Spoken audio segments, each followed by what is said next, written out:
Best friend. First, umuwi ako sa Bulacan galing Manila. Tapos nag-aya yung best friend ko ng gala. So, pumunta ako sa bahay nila. Nasa kanto pa lang ako, nakita ko ng best friend ko. Binati ko pa siya noon kasi naka-above knee-length dress siya, kulay violet and white. Siyempre, yayakap sana ako kaya lang umiti lang siya tapos nahook niya yung braso niya sa braso ko. Parang bride and father ang peg, naglalakad sa altar, gets nyo? E di, naglakad kami papunta sa bahay nila. Ang daldal niya, super. Not the usual her. Tapos napansin ko parang ang tagal na naming naglalakad. Dahil syempre, sa kadaldalan niya, di ko na napansin yung paligid. Ang kinakwento niya tungkol sa MU daw niya. Yung iba, hindi ko naintindihan tulad ng ayoko sa kanya, nainis ako kasi ganun siya. Kapag tinatanong ko kung sino, iibahin niya yung topic. Tapos uulitin na naman. Nakaramdam ako ng relief nang matanaw ko na ang bahay nila. Kaya lang ang sabi niya, "Diyan ka muna, maupo ka muna sa silya at kukuha lang kita ng tubig." Naupo naman ako sa maliit na bangko sa labas ng terrace nila. Pero nasa loob pa rin ng bakuran. Nasa harap ko yung puno na hindi ko alam ang tawag tapos mga 2.5 di pa ang layo. Puno ng bayabas. Medyo madilim na din noon, mga 6 o'clock PM na. Ang tagal ko pang naghintay sa tubig ni Bessie. Mga 6:30 na nang dumating si Bess. May hawak na isang baso ng tubig at burger, nakarap sa brown na paper. Nagpapasalamat ako tapos nagpaalam ulit siya. May kukunin lang daw sa loob. Kating-katin na akong pumasok kaya lang binawalan ako ni Besyang. Kaya hindi na ako nagpumulit. Sobrang dilim na ang paligid, hindi ko na makita nasa paligid ko.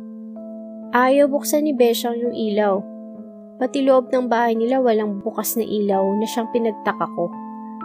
Mga 7:17 na hindi pa rin ako lumalabas si Bessie kaya pumasok na ako. Sobrang dilim kaya nangangapa na ako. Wala talaga akong makita. Tapos nag-ring phone ko, tumatawag si Bessie. Siyempre sinagot ko kahit nagtataka ako dahil nasa loob ako ng bahay nila, tumatawag pa. Kinilabutan ako bigla nang sinabi niya, "Bess, akala ko pupunta ka.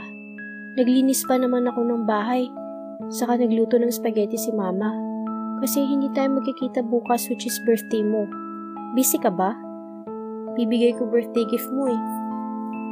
Hindi ako nakapagsalita. Kahit madilim at wala akong makita, tumakbo ako palabas sa kung nasan man ako.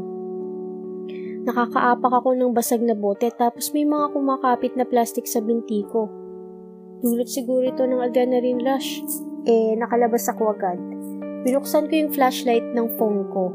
Laking gulat ko at natakot talaga ako nang makita kong nasa lumang factory ako na nasa kabilang barangay pa. Ang layo nito sa bahay nila Bessie. Walang lingon-lingon, tumakbo ako paalis ng lote.